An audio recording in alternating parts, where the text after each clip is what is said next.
좋은 날입니다. 성령님께서 오늘 우리 모두에게 필요한 말씀 또 생명의 음성 들려주시는 시간 될 줄로 믿습니다. 네. 오늘 우리가 함께 살펴본 이 본문의 말씀은 우리가 너무 익히 잘 알고 있는 말씀입니다. 주기도문이고요. 또 하나는 강청하는 기도. 주님께 기도할 때 기도의 자세가 어떠해야 되는가에 대해서 이야기해 주고 있는 본문입니다. 어느 날 예수님께서 한적한 곳에서 기도하기를 마치시고 이제 무리에게로 다시 돌아오실 때 어떤 한 제자가 예수님께 찾아갔습니다. 그리고 이렇게 구합니다. 예수님, 우리 세례 요한이 자기의 제자들에게 기도를 가르쳐 준 것처럼 우리에게도 이 기도를 좀 가르쳐 주십시오. 뭐라고? 오늘 이야기가 시작되어집니다. 그리고 그 제자들의 요청에 대해서 예수님께서 기도란 이런 것이다 라고 하시면서 기도가 무엇인지를 설명해 주고 있는 본문이 오늘의 이야기입니다. 여러분, 우리는 지금 제자 되고 제자 삼기, 제자화란 무엇인가에 대한 부분들을 살펴보고 있습니다. 특별히 복음서를 통해서 제자화가 무엇인지에 대한 부분들을 보고 있어요. 우리 제자화에 대해서 많이 듣고 있어요. 제자화란 무엇인지 교회 생활을 하다 보면 우리가 한두 번 듣죠.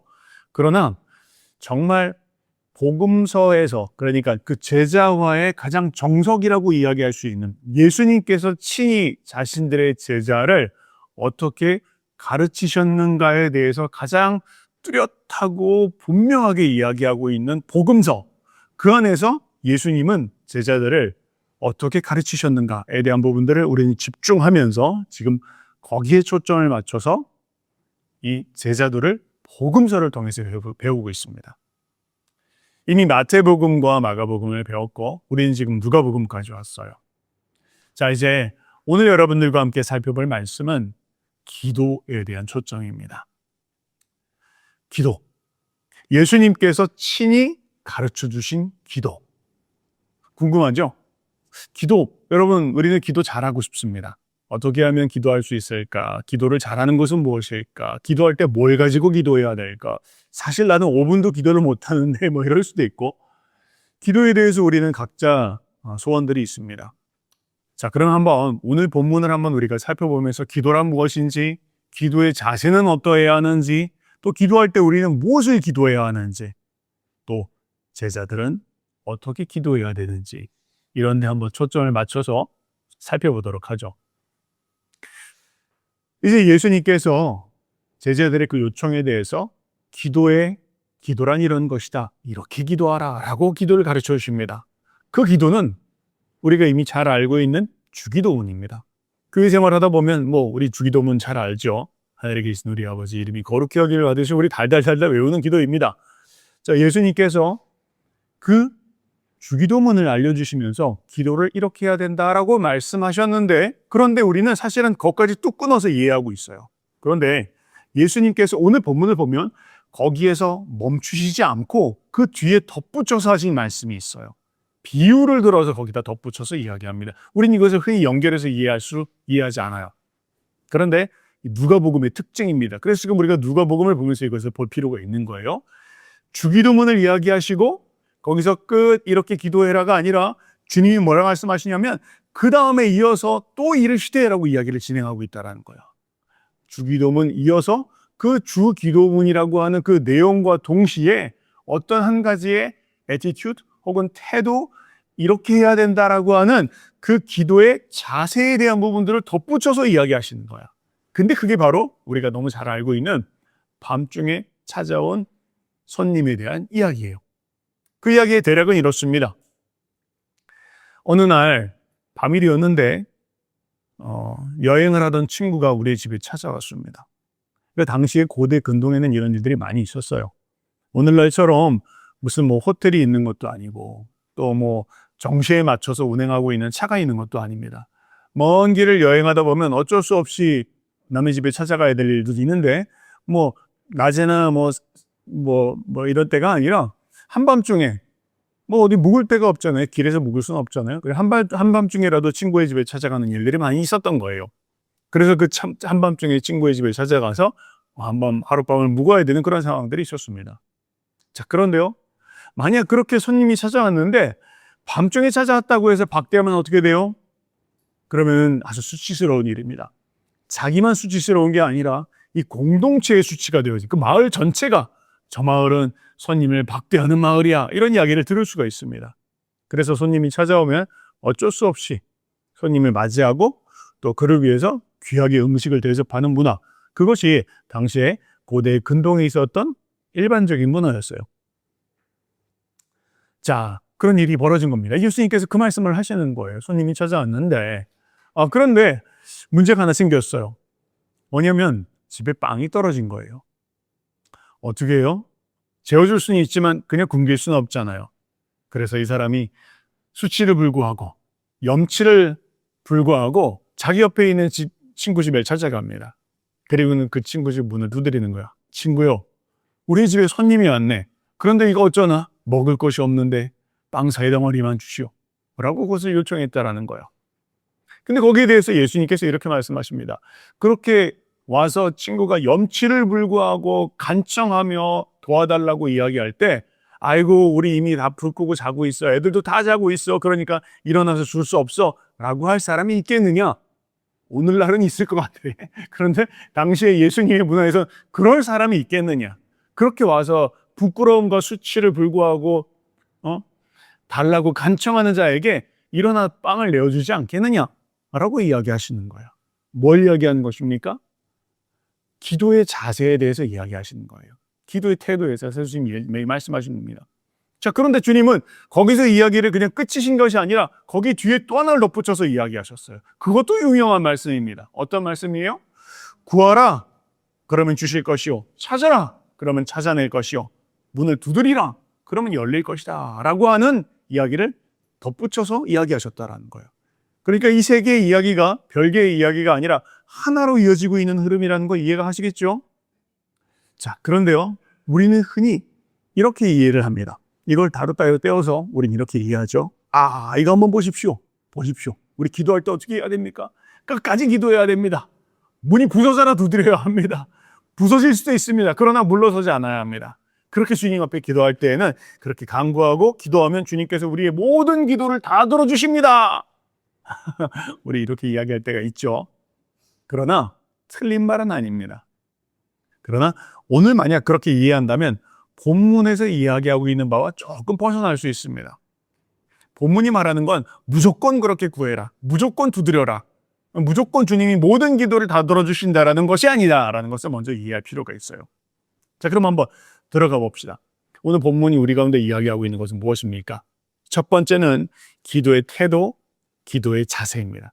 그건 방금 전에 말씀하셨던 바로 그 주제입니다. 우리가 이미 알고 있는 것처럼 제자들이 기도할 때, 하나님 앞에 기도할 때에는 부끄러움 없이 담대하게 기도해야 한다. 수치스럽게 생각하지 말아라. 염치 없다고 생각하지 말아라. 필요한 것이 있다면, 구할 것이 있다면 담대하게 구하라. 그런 이야기를 하고 있어요. 강청하다라고 그렇게 단어가 쓰여져 있거든요. 근데 이 강청하다라는 건 좀 그냥 너무 고상한 표현이에요. 정확하게 이해하자면 부끄러움 없이 뻔뻔스럽게 끈질기게 졸라라, 그렇게 이야기하고 있는 그런 단어입니다. 그렇게 구하라 하는 거예요. 여러분, 왜 그런 거 있잖아요. 우리 사춘기 청소년들이 어느 날 부모님께 엄마 나 학원비 줘, 엄마 나 책 사야 돼, 돈 줘, 라고 이야기하죠. 그럼 어머니 아버지가 뭐라고 얘기해요? 야, 너 뭐 돈 아껴놨냐? 왜 이렇게 답네? 그죠? 옆집 사람들은 요청할 수 없어요. 다른 집 아이는 나한테 이야기할 수 없습니다. 그런데 우리 집 자식만큼은, 내 아들은 내 딸은 달라고 할 때 당당하게 구해도 줄 수 있는 거예요. 그렇죠? 근데 그거 구할 때 아이들이 뭐 부끄러워합니까? 수치스러워합니까? 그렇지 않죠? 아버지니까, 어머니니까 담대하게 구하더라는 거예요. 또 우리 애 키우는 집들은 그런 거 있잖아요. 아이가 장난감 가게 앞에 갑니다. 내 아이가 막 떼를 쓰는 거예요. 엄마 저거 나 사줘. 막 떼를 씁니다. 엄마 아빠는 막 얼굴이 붉어져가지고 부끄러워 막 떼를 쓰고 있는 아들 보고 있으면, 근데 얘는 마치 저기 지꺼인 것처럼 너무나 당당하게 부끄러움도 모르게 달라고 수치를 쓰고 떼를 부리고 있는 그 모습들을 볼 수 있는 것이죠. 그런 것처럼 우리가 주님 앞에 기도할 때에는 당당하게 주님 아버지께 구하는 마음으로 구하라 라고 그렇게 이야기하고 있어요. 기도의 자세, 기도의 태도에 대해서 이야기하고 있습니다. 자, 그런데요, 말씀드렸던 것처럼 더 중요한 것은 우리의 자세도 중요하고 우리의 태도도 중요하지만 내용이 중요하다라는 거야. 우리가 그렇게 구할 때 무엇을 구하는지 그 내용 자체가 더 중요하다는 걸 놓쳐서는 안 된다라는 거예요. 그것이 오늘 본문의 포인트입니다. 뭘 말합니까? 아무거나 구하십시오. 뻔뻔하게 구하십시오. 그러면 구하는 거 다 주십니다라는 게 아니라 우리가 구할 때 아버지가 원하시는 것을 구해야 한다는 거예요. 아버지가 주기를 원하시는 것을 구해야 한다는 거예요. 그게 바로 예수님께서 가르쳐 주신 주기도문에 이어서 지금 이것을 말씀하시는 이유예요. 여러분, 우리는 주기도문 너무 잘 알고 있습니다. 주기도문은 크게 두 가지 파트로 이루어져 있죠. 앞에 파트는 무엇입니까? 하나님의 이름이 거룩히 여김을 받도록 하는 것. 또 그 하나님의 나라가, 그 통치가 이 땅 가운데 임하는 것. 하나님의 뜻이 하늘에서 이루어진 것처럼 이 땅 가운데서 이루어질 수 있도록 구하는 것. 하나님의 뜻입니다. 한마디로 이야기하면. 그것이 가장 먼저에 있는 것이에요. 하나님의 뜻이 이루어지는 것이 주기도문의 가장 메인 포커스예요. 그리고 그 뒤에 그 모든 것들을 감당할 때 우리에게 필요한 일용할 양식도 구할 수 있는 것이고, 시험에 들지 않도록 구하는 것이고, 악으로부터 구해달라고 우리가 주님 앞에 요청하는 것이에요. 그러나 그 초점은 하나님의 뜻이 이루어지는 것, 그것이 바로 주기도문의 초점이에요. 그래서 주님은 이렇게 말씀하십니다. 우리가 주님 앞에 나아가 기도할 때 때를 써서 기도해라. 부르짖어 기도해라. 이루어질 때까지 기도해라. 그러나 그것이 우리의 어떤 인간적인 정욕과 우리의 계획과 우리의 뜻이 아니라, 뭐든 다 구하는 것이 아니라 아버지의 뜻이 이루어질 수 있도록 구하라. 하나님의 뜻이 이루어질 수 있도록 간청하여라. 포기하지 말고 기도해라. 물러서지 말고 기도해라. 우리에게로 적용하면 이것입니다. 여러분, 우리의 가족이 구원받는 거 하나님의 뜻입니까? 아닙니까? 하나님의 뜻입니다. 하나님의 계획 가운데 들어있는 것입니다. 그렇다면 그 기도는 우리가 포기하지 않고 기도해야 될 것이다라는 거예요. 하나님, 우리의 가정이 구원받게 해주십시오. 하나님, 우리의 나라와 우리의 민족이 주님의 통치와 주님의 다스림 가운데 거하게 해주십시오. 하나님, 이 나라의 민족이 예수님을 믿고 하나님의 나라가 이 땅 가운데 임하는 거 보게 하여 주십시오. 하나님의 뜻 가운데 있는 기도입니다. 하나님이 더 이 땅이, 하나님이 왕의 대로 가운데 하나님의 나라가 임하는 것도 보게 해주십시오. 하나님의 뜻입니까? 아닙니까? 하나님의 뜻입니다. 그렇다면 포기하지 않고 그 기도는 주님이 들어주시는 기도이오니 우리가 멈추지 말고 응답되어질 때까지 부끄러워할 것도 없이 간청하며 주님 앞에 나아가 기도해야 될 것이다 라고 주님께서 우리 가운데 말씀하고 있는 것입니다. 동의하십니까? 주님께서 우리 가운데 그걸 말씀하신 겁니다. 그냥 무조건 어떤 것이든 우리의 정욕에 대해서 혹은 하나님의 뜻 가운데 벗어난 그 어떤 것이 아니라 하나님의 뜻과 계획을 구하라는 거예요. 여러분, 우리가 왜 성경 공부를 합니까? 우리가 왜 말씀을 연구합니까? 우리 이제 말씀 연구로 들어가는데요. 왜 우리가 말씀을 연구합니까? 왜 우리가 하나님의 말씀을 공부해야 하는 것입니까? 하나님의 뜻을 알기 위해서예요. 하나님의 뜻이 무엇인지 우리가 주님의 그 뜻을 더 분명하게 알고 구하기 위해서입니다.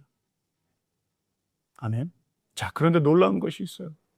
우리가 그렇게 하나님의 뜻이 무엇인지 알고 그 뜻을 위해서 주님 앞에 나아가 포기하지 않고 간절히 기도하며 나아갈 때 주님은 이렇게 말씀하시는 거예요.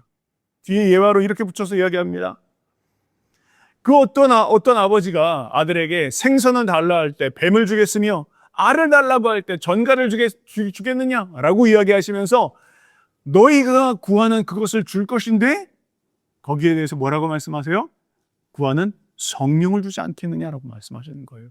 언뜻 봤을 땐 이해되어지지 않습니다. 왜 갑자기 여기 성령 이야기가 나올까? 그것은 바로 이것입니다. 우리가 하나님의 뜻을 구할 때 하나님의 뜻이 우리의 삶에, 우리의 나라와 우리의 민족과 우리의 공동체 가운데 이루어지기를 위해서 끊임없이 돌파하며 물러섬 없이 간구하며 기도하며 나갈 때 하나님은 우리 가운데 그 기도에 응답을 주시는데 그 기도의 응답이 무엇이냐면 하나님은 하나님 자신을 우리에게 주신다는 거예요. 하나님은 하나님 자신을 우리에게 주신다는 것입니다. 여러분, 우리에게 돈이 얼마나 많든 하나님이 없다면 얼마나 비극적이겠습니까? 우리가 얼마나 성공했다 할지라도 하나님께서 우리와 함께 하시지 않는다면 그것이 얼마나 비극적인 인생이겠어요. 내 필요한 모든 것들을 갖고 있다 한들 하나님이 우리와 동행하지 않으시겠다고 하면 얼마나 비극적인 인생이겠습니까? 그런데 주님이 약속하시는 거예요. 우리가 그 하나님의 뜻을 위해서 간구하며 기도하며 나갈 때 하나님은 우리와 동행하시겠다, 함께 하시겠다, 이것을 약속하는 겁니다. 너무 기쁜, 너무 감사한 말씀이에요. 쉽게 말하면 이것입니다. 어려운 이야기 아닙니다. 우리가 그 하나님의 뜻과 계획을 위해서 간구하며 나갈 때 하나님은 우리 안에 거하실 것이고 우리와 동행하실 것이고, 그래서 요한복음의 말씀 뭐라고 이야기합니까? 우리가 하나님의 말씀이 내 말이 너희 안에 거하면 무엇이든지 원하는 대로 구하라. 그러면 내가 이룰 것이다 라는 거예요. 하나님과 우리가 일치되어진다라는 거예요. 하나님의 뜻과 나의 뜻이 일치되어진다라는 것입니다. 여러분, 오늘 제가 무엇을 말씀드리고 있습니까? 제자의 기도입니다.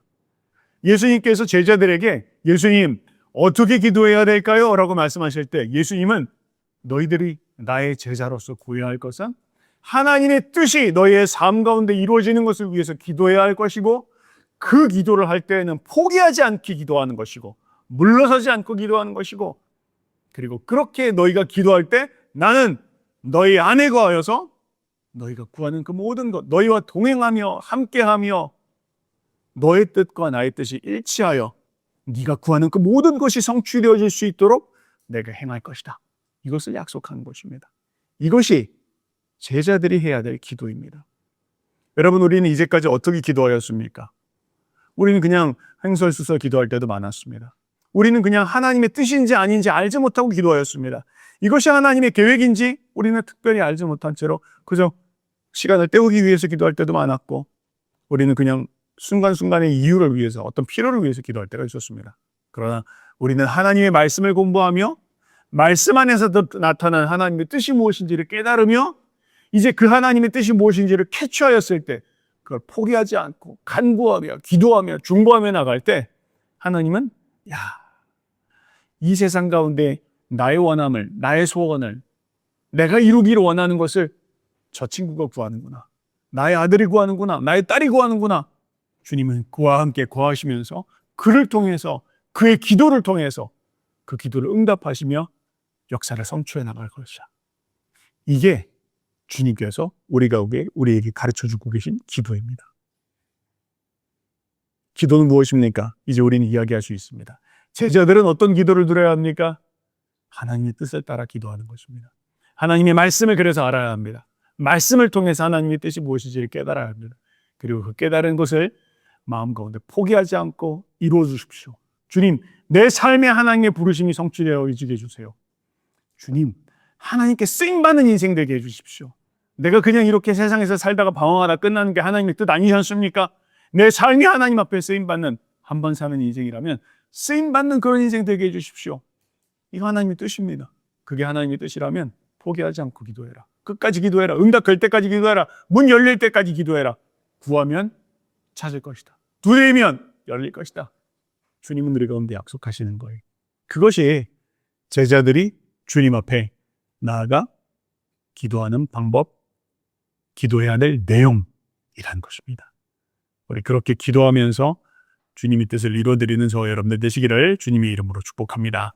아멘.